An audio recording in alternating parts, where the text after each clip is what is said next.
मंत्रालय पद वो संभाल रही हैं और महिलाओं के लिए अगर वो नहीं बोल रही हैं तो फिर किस बात का पद संभाल रही हैं। बात अपनी बेटी पर आती है तो आप पूरी दुनिया से लड़ने को तैयार हो जाती है, लेकिन जब बात देश की बेटियों पर आती है तब आप पीछे हट जाती हैं। अब वो अपने राज्य को लेकर सिर्फ एक दिखावे के लिए ट्वीट कर रही है कि हाँ भाई देखो मैं बोलती हूँ, वहीं वो इसको कवर भी कर रही है दूसरे राज्य से कंपेयर करते हुए कि यहाँ अगर मणिपुर में कुछ हुआ है तो वहाँ भी कुछ हुआ है जहाँ पर ऑपोजिशन पार्टी की सरकार है। अगर आप इसलिए इस पद पर बिठाए गए हैं, महिला विकास आप ऐसे करना चाह रहे हैं महिलाओं का विकास, तो फिर तो आप महिलाओं का विकास नहीं कर रहे हैं, आप उनको शर्मिंदा कर रहे हैं। यहाँ पर जिस तरीके से हम देख रहे हैं कि स्मृति ईरानी जो विपक्ष में रहकर अपनी भूमिका निभा रही थी, अच्छी भूमिका निभा रही थी, उसमें कोई बुराई नहीं थी, लेकिन अब जब उनके खिलाफ विपक्ष अपनी भूमिका निभा रहा है तो उनको जरा सा भी बर्दाश्त नहीं हो रहा है। उसके बाद उन्होंने कोई प्रेस कॉन्फ्रेंस नहीं करी, कोई कुछ नहीं बोला है। बाकी नेता बोल रहे हैं, विपक्ष लगातार बोलने पर मजबूर है और वो बोलना चाहता है, वो बुलवाना चाहता है, इसलिए अविश्वास प्रस्ताव लेकर आया। और यही लोकतंत्र की खूबसूरती है कि विपक्ष जिसको चाहे उसको लाकर कटघरे में खड़ा कर सकता है और उससे बुलवा सकता है।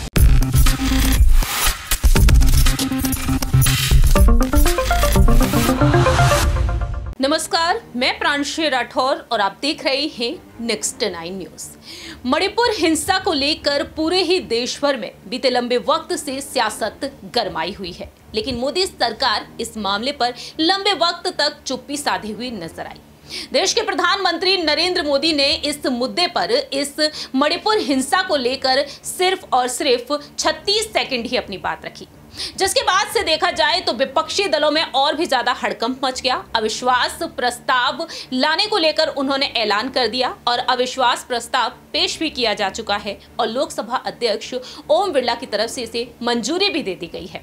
अब इंतजार है कि आखिरकार कब पीएम मोदी सदन में अपनी बात रखते हुए नजर आएंगे, क्योंकि विपक्षी दल, जो विपक्षी महागठबंधन हुआ, हमने देखा कि 21 सांसद पहुंच गए मणिपुर में और मणिपुर के 2 दिवसीय दौरे पर नजर आए, जहां से उन्होंने वहां का हाल चाल जाना और रिपोर्ट भी तैयार कर ली है। लेकिन दूसरी ही तरफ आज इस मामले में सुप्रीम कोर्ट में भी अहम सुनवाई हुई। सबसे पहले आपको जानकारी दे दें कि सुप्रीम कोर्ट में सीजेआई, जी हां, डीवाई चंद्रचूड़ की अध्यक्षता की बेंच ने अपनी डंके की चोट पर बात रखी, क्योंकि यहां पर वरिष्ठ वकील कपिल सिब्बल पहुंचे और जो 3 महिलाएं हैं उन्होंने सुप्रीम कोर्ट का जो दरवाजा खटखटाया है, उन्होंने साफ तौर पर इनकार कर दिया है कि केंद्र सरकार की तरफ से जो सीबीआई की जांच एजेंसी भेजे जाने की बात कही गई है वह इस जांच को नहीं चाहती है। ऐसे में देखा जाए तो सीजेआई साफ कर चुके हैं कि महिलाओं को न्याय जरूर मिलेगा और इस पूरे ही प्रकरण पर और जितने भी ऐसी घटनाएं हुई हैं उन सभी पर उनकी ध्यान बना हुआ है। सुनिश्चित तौर पर उन तीनों ही महिलाओं को न्याय मिलेगा। ऐसे में देखा जाए तो यहाँ पर महिलाओं के साथ जो दरिंदगी देखने को मिली है, निर्वस्त्र करके उन्हें पूरे ही राज्य में जिस तरीके से घुमाया जा रहा था, उसे देखने के बाद हर किसी की रूह कांप गई है। लेकिन यहाँ पर सवाल ये खड़े होते हैं कि तमाम राजनीतिक दलों से महिला नेता अपनी बात रखती हुई नजर आई हैं और इसी बीच ना सिर्फ देश के प्रधानमंत्री से, गृह मंत्री से और वहां के मुख्यमंत्री से इस्तीफे की मांग की गई है, लेकिन मांग यहां पर देखा जाए तो एक बार फिर से महिला एवं बाल विकास मंत्री स्मृति ईरानी से भी की जा रही, क्योंकि स्मृति ईरानी जो महिलाओं के मुद्दे पर अपनी बात रखती हैं, स्मृति ईरानी जो हर एक कई राजनीतिक और सामाजिक मुद्दों पर अपनी बात रखती हैं, सदन में अक्सर वह चिल्लाती हुई नजर आती हैं। और जब सिलेंडर के दाम जिस तरीके से बढ़ रहे थे कांग्रेस के राज्य में, उस वक्त भी उन्होंने अपनी बात रखी। लेकिन आखिरकार स्मृति ईरानी जो राहुल गांधी पर हमेशा तंज कसती हुई नजर आती हैं, अमेठी से वह लोकसभा चुनाव लड़े, इस बार भी इसको लेकर वह उन्हें न्योता देती हुई नजर आती हैं। आखिरकार स्मृति ईरानी के राज्य में अमेठी की जनता भी खुश नहीं है। वहीं दूसरी ही तरफ स्मृति ईरानी इस मामले पर भी देरी से अपनी बात रखती हुई नजर आई, क्योंकि जब खुद की बेटी पर बात आई थी, जॉयश ईरानी पर जब उन पर गंभीर आरोप लगे थे, उस वक्त वह अपनी नाराजगी को लगातार जाहिर करती हुई नजर आई और मांग ये उठ गई थी कि जब तक वो केस सॉल्व नहीं हो जाता तब तक स्मृति ईरानी को इस्तीफा दे देना चाहिए, पार्टी हाईकमान को उनसे इस्तीफा ले लेना चाहिए। ऐसी मांग रही थी कांग्रेस खेमे से, पवन खेड़ा ने भी मांग की थी। लेकिन अब देखा जाए यहाँ पर मणिपुर में जो हिंसा हुई है, उस हिंसा को उन्होंने अमानवीय बताया, निंदनीय बताया और सीएम एन वीरेंद्र सिंह से भी बातचीत की। ऐसे में यहां पर सवाल ये खड़े होते हैं कि जो स्मृति ईरानी जो केंद्रीय मंत्री हैं, आखिरकार क्या वाकई में उनका इस्तीफा होना चाहिए? क्या वाकई में स्मृति ईरानी इस पद पर रहकर इस पद की गरिमा को नहीं बना पा रही हैं? सवाल यहां पर रहेगा हमारे सहयोगी तुषार से कि आखिरकार वह क्या कुछ कहते हैं। तुषार, मणिपुर हिंसा को लेकर लगातार आप अपनी बात रख रहे हैं और आज हम जिस तरीके से देख रहे हैं सुप्रीम कोर्ट ने इस मामले पर अपनी बात रखी है, तो स्मृति ईरानी जो सदन में डंके की चोट पर अपनी बात रखनी, कांग्रेस यहां पर स्मृति ईरानी पर तंज कस रहा है, क्या विपक्षी दलों का स्मृति ईरानी पर तंज कसना जायज मानते हैं आप? जी बिल्कुल जायज है, क्योंकि स्मृति ईरानी जिस पद पर अभी हैं, महिला एवं बाल विकास मंत्रालय पद वो संभाल रही हैं, और महिलाओं के लिए अगर वो नहीं बोल रही हैं तो फिर किस बात का पद संभाल रही हैं? बात अपनी बेटी पर आती है तो आप पूरी दुनिया से लड़ने को तैयार हो जाती है, लेकिन जब बात देश की बेटियों पर आती है तब आप पीछे हट जाती हैं। वो हर चीज को लेकर बात करती हैं, लेकिन जब वो वीडियो वायरल हुआ, मैं ये बताना चाहूंगा, जब वो वीडियो वायरल हुआ उसको लेकर उन्होंने एक ट्वीट किया, लेकिन अगले ही पल उनका एक और ट्वीट आता है जो गुजरात की सरकार, राजस्थान की सरकार से आता है।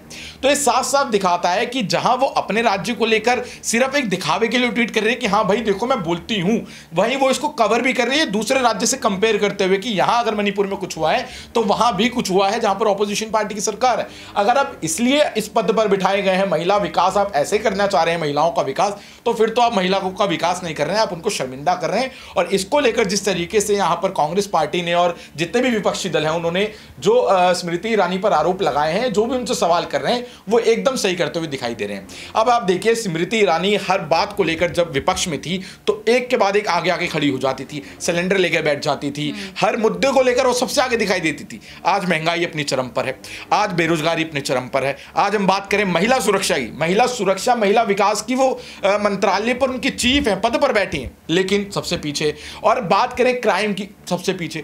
तो यहां पर जिस तरीके से हम देख रहे हैं कि स्मृति ईरानी जो विपक्ष में रहकर अपनी भूमिका निभा रही थी, अच्छी भूमिका निभा रही थी, उसमें कोई बुराई नहीं थी, लेकिन अब जब उनके खिलाफ विपक्ष अपनी भूमिका निभा रहा है तो उनको जरा सा भी बर्दाश्त नहीं हो रहा है। मणिपुर को लेकर इस समय जिस तरीके के हालात बने हुए हैं वो ये साफ साफ दिखाते हैं कि वहां पर महिलाओं के साथ बहुत बुरा किया गया है। यहां तक कि सीजीआई चंद्रचूड़ ये कह रहे हैं कि वहां पर महिलाओं को सामान की तरह इस्तेमाल कर रहे हैं। केंद्र सरकार आखिर कर क्या रही है? स्मृति ईरानी अभी तक चुप है। आप मुझे बता दीजिए कि अभी तक स्मृति ईरानी का कोई ऑफिशियल बयान आया? कुछ भी उन्होंने आके बोला कि महिलाओं के साथ जो भी हुआ वो गलत हुआ, बस एक ट्वीट कर दिया, खत्म बात। उसके बाद उन्होंने कोई प्रेस कॉन्फ्रेंस नहीं करी, कोई कुछ नहीं बोला है।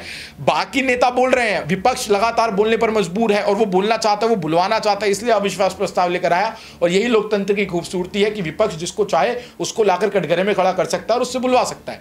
लेकिन स्मृति ईरानी इस वक्त जिस तरीके का अपना आचरण दिखा रही है वो बिल्कुल ही, उनका एक सीरियल आया था, मैं तुलसी तेरे आंगन की, शायद यही सीरियल होगा, है ना, यही सीरियल होगा, या सास भी कभी बहू थी, जो भी सीरियल था उनका, उसमें जिस तरीके का किरदार वो निभा रही थी, एक सुशील गृहिणी, घर में रहने वाली, और वो उस किरदार को ही जस्टिफाई नहीं कर पा रही हैं। अब जब से आप यहाँ पर आई हैं, ये साफ साफ दिखाता है कि वो तो पास हो गया, चलो उनका, उनसे क्या रिलेट करना है, लेकिन जिस तरीके का आपका आचरण है, जिस तरीके से आप अपनी बेटियों के लिए लड़ती हैं, जिस तरीके की आप बातें करती हैं देश को आगे ले जाने के लिए, उस तरीके से आप देश में जब गलत हो रहा है तो सामने उठकर आइए तो सही। वो होता हुआ जब नहीं दिखता है तो यहाँ पर स्मृति ईरानी के ऊपर सवाल जरूर खड़े होते हैं, और उनको आकर एटलीस्ट मुझे लगता है अब तो अपनी बात रख देनी चाहिए, क्योंकि इतना टाइम हो चुका है, सुप्रीम कोर्ट से भी फटकार खा चुके हैं, अविश्वास प्रस्ताव भी आ चुका है, अगर अब नहीं बोलेंगे तो कब बोलेंगे? जाहिर है। बहुत बहुत शुक्रिया तुषार। जैसा कि तुषार ने अपनी बात रखी है, और ऐसे में स्मृति ईरानी का इस मामले पर ना बोलना, चुप्पी साधे रखना, और आगे आकर जैसा कि उन्होंने एक बात कही कि प्रेस कॉन्फ्रेंस तक नहीं की, तो ऐसे में महिलाओं के साथ जो दरिंदगी देखने को मिल रही है, उस दरिंदगी को देखने के लिए, बर्बरता को देखते हुए यहाँ पर स्मृति ईरानी को वाकई में यहाँ पर मणिपुर हिंसा को ध्यान में रखते हुए अपनी बात डंके की चोट पर रखनी चाहिए थी, और ना सिर्फ बातें बल्कि मणिपुर का दौरा तक करना चाहिए था, क्योंकि देश की महामहिम से राष्ट्रपति तक से मांग की जा रही है। ऐसे में देखना होगा कि स्मृति ईरानी इस मामले में आगे चलकर क्या कुछ अहम कदम उठाती हैं या फिर नहीं।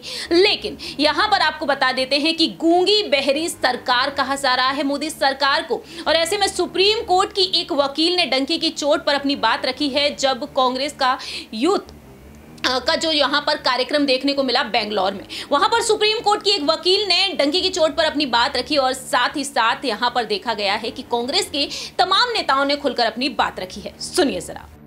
भाइयों और बहनों, आप सभी से मैं घड़ी के 3 मिनट मांग रही हूं। जब तक मैं आपके बीच में अगले 3 मिनट में अपनी बात रखूंगी, भारत के कोने कोनों में लगभग 150 पुलिस थानों में महिलाओं के खिलाफ हो रही हिंसा के लिए अपराध दर्ज किए होंगे। लेकिन एक और जहां केवल 150 केसेस हिंसा के रजिस्टर किए जा रहे हैं, उसी और इन अगले 3 मिनट में देश के कोने कोनों में हजारों ऐसी बच्चियां होंगी जिनको छेड़ा जा रहा होगा, जिन्हें किसी बंद कमरे में बिठाकर जबरदस्ती दारू पिलाई जा रही होगी, जिनसे ये कहा जा रहा होगा कि तुमने पढ़ाई तो कर ली लेकिन अपने भाई के बराबर का हक मत मांगो।